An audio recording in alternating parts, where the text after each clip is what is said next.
Buenos días, ladies and gentlemen. Bendecido martes. Como siempre damos gracias a Dios por todo lo que nos da. Le damos gracias por la salud, por el techo sobre nuestra cabeza, por el alimento sobre nuestra mesa. Le damos gracias por la familia, por los amigos, por los estudios, por los proyectos, por el empleo. Le damos gracias por su inmenso amor, por su paciencia, por su misericordia, por ese gran sacrificio que hizo para el perdón de nuestros pecados. Damos la bienvenida al Espíritu Santo para que sea Él el que nos dé el entendimiento sobre lo que estamos por aprender. Y la enseñanza de hoy le vamos a colocar por título Sufrimiento y muerte de los apóstoles. El objetivo de este estudio es examinar la vida, sufrimiento y muerte de los apóstoles, incluyendo a Pablo, para demostrar que ellos verdaderamente creían en la realidad de la vida, muerte y resurrección de Jesús. Su disposición a sufrir y morir por sus creencias es una evidencia clave que apoya la veracidad de su mensaje y de la fe cristiana. A lo largo de este estudio responderemos a las preguntas comunes que podrían surgir, especialmente de aquellos que se muestran escépticos o dudan de la autenticidad de la fe.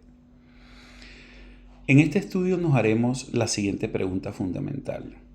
¿Alguien estaría dispuesto a sufrir y morir por algo que sabía que era una mentira, especialmente si enfrentaba una muerte cruel y dolorosa? Un aspecto importante de esta pregunta es considerar que la mayoría de las personas, cuando enfrentan tortura o muerte, tienden a retractarse o huir si saben que su causa es falsa. Esto plantea una interrogante crucial. ¿Qué llevó a los apóstoles a mantener su testimonio hasta el final, a pesar de enfrentar las peores formas de persecución? Los apóstoles fueron los primeros testigos del ministerio de Jesús.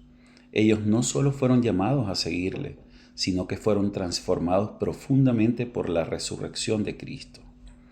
Esta transformación les llevó a ser los primeros predicadores del Evangelio, enfrentando persecución, sufrimiento y en muchos casos la muerte.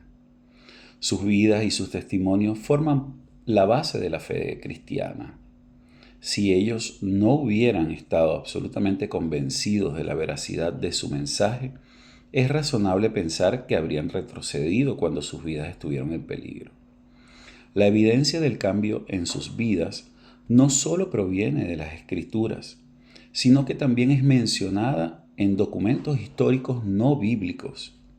Cornelio Tácito, un historiador romano de renombre, que fue senador y procónsul de Asia, proporciona uno de los primeros relatos no cristianos sobre la persecución de los cristianos. Es importante destacar que Tácito no era cristiano, lo que le da aún más credibilidad como fuente imparcial. Como historiador romano, tenía acceso a los archivos del imperio y era conocido por su estilo objetivo y detallado en la descripción de eventos importantes de su tiempo. Su relato es uno de los pocos testimonios seculares sobre el sufrimiento de los cristianos en el siglo I, lo que convierte en una fuente invaluable para corroborar la persecución que enfrentaron los seguidores de Jesús. En Anales 15:44 describe cómo el emperador Nerón culpó a los cristianos por el gran incendio de Roma en el año 64 después de Cristo. Tácito escribe: Nero fastened the guilt and inflicted the most inquisitive torture on a class hated. No lo vamos a leer todo en el idioma que está escrito, sino que vamos a dar la traducción a esto de una vez. Y quería decir, Nerón cargó la culpa y les infligió los más exquisitos tormentos a una clase odiada por sus abominaciones, llamada cristianos por el pueblo. Cristo, de quien se originó ese nombre, sufrió la pena máxima durante el reinado de Tiberio a manos de uno de nuestros procuradores, Poncio Pilato. Tácito continúa describiendo cómo los cristianos fueron sometidos a ejecuciones brutales, siendo desgarrados por perros, crucificados y quemados vivos. Esto apoya la idea de que los seguidores de Jesús, incluyendo los apóstoles, estaban dispuestos a morir antes que negar lo que creían haber visto.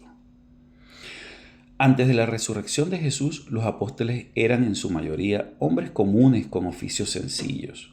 Algunos, como Pedro y Juan, eran pescadores. Esto lo podemos ver en Mateo 4, 18 al 22. Mientras que Mateo era un recaudador de impuestos. Esto lo podemos ver reflejado en Mateo 9, 9. Una profesión que era mal vista por el pueblo judío debido a su relación con el Imperio Romano. Los otros apóstoles provenían de diversos orígenes. Tomás, Felipe, Bartolomé, también conocido como Natanael, y otros no tienen detalles específicos de su ocupación en los evangelios, pero es claro que no provenían de posiciones de poder o influencia.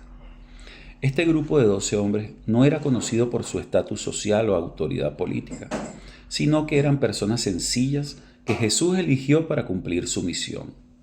Durante el ministerio de Jesús, estos hombres, a pesar de estar cerca de él, mostraron signos de debilidad humana, como el miedo y la duda.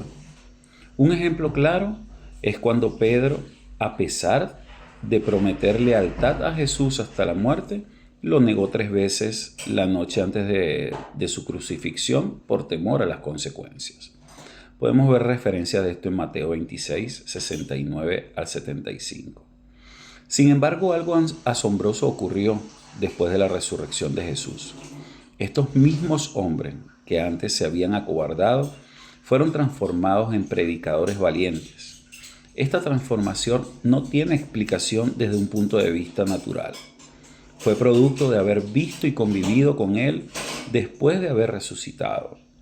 Hechos 4, 19 al 20 nos muestra el cambio en Pedro y Juan.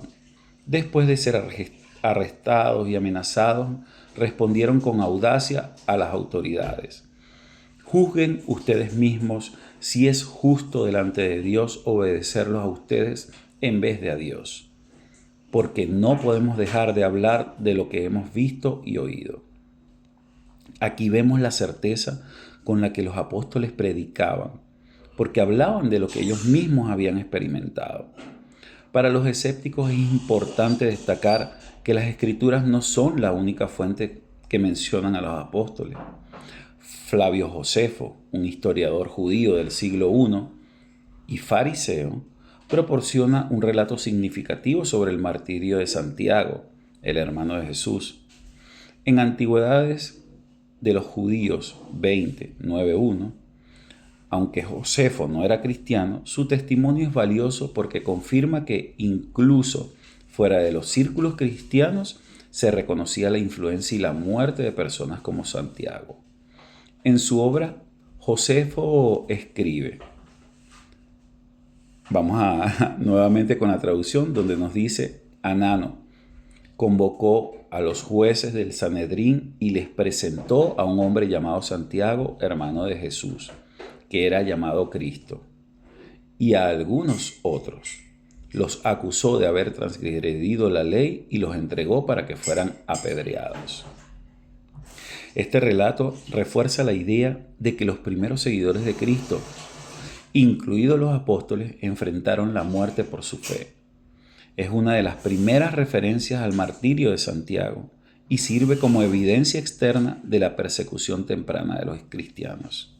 Y por honor al tiempo, dejamos este estudio hasta acá y mañana continuamos develando estas muertes, persecuciones que sufrieron los apóstoles después de la muerte de Jesús.